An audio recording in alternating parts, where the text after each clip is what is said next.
Nek baz mwen nou ava. Tranquil la. Tale men, pale, tande men, apre tale, tande. Gen frère. Aba nou papa, pose tranquille men. Ma jam mwen men nou men. Ane pose men, konen. Ak la, sa pran yon papa, et la gâte senti seulement men. Mwen ko ap kale men. A ti ba sa frère. Ak ap mal viv men. Yo, tel mal ap chèche yo la men. Sak pase.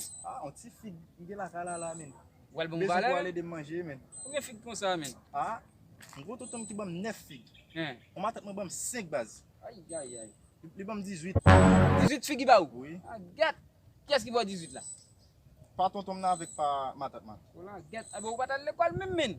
Hmm, Là comment dit, ou dit ou gon matin tout bon 9.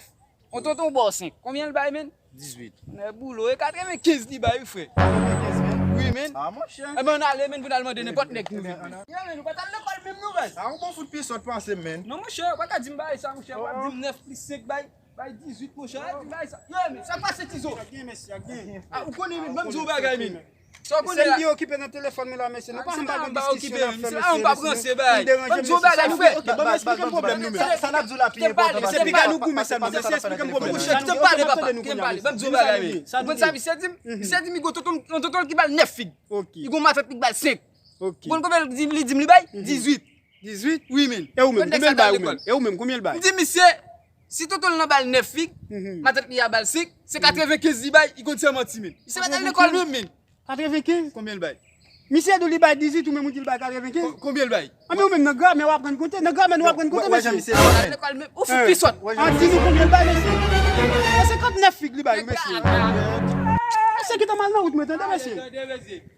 Bamba explique nous monsieur. Wa connait avant manger un grand mango monsieur. M'va le grand mango a. Ça va pas de caca men, vérité men. M'va le grand mango a ni ba on couper ça bokanda. Il va pousser? Il pousse rien docteur dit quoi la femme qui le grand si pas Regardez mon cher. Mon cher men. Nade pas tout bail frère. Ouais, ma ozo bail pour tizo a pi ma ozo. Non, bas, ton écrase nous met bay tête nous courage. C'est foot pisot baz. Non, même pisot tout base. Moi même. Ça dit là monsieur.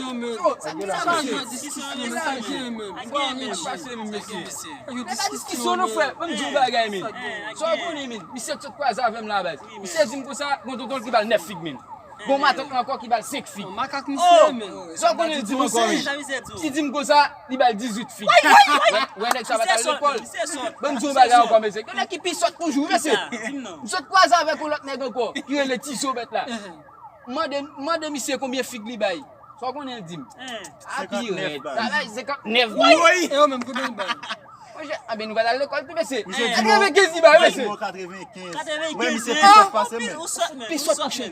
Vat l'ekol mesi? Pou ki sa men. Yo, wagen 9 gen fig men. Oui. Ou men de 5 gen fig sou li. Combien le bail? On pat fig li bay men. On met caca mon cher. On pat fig.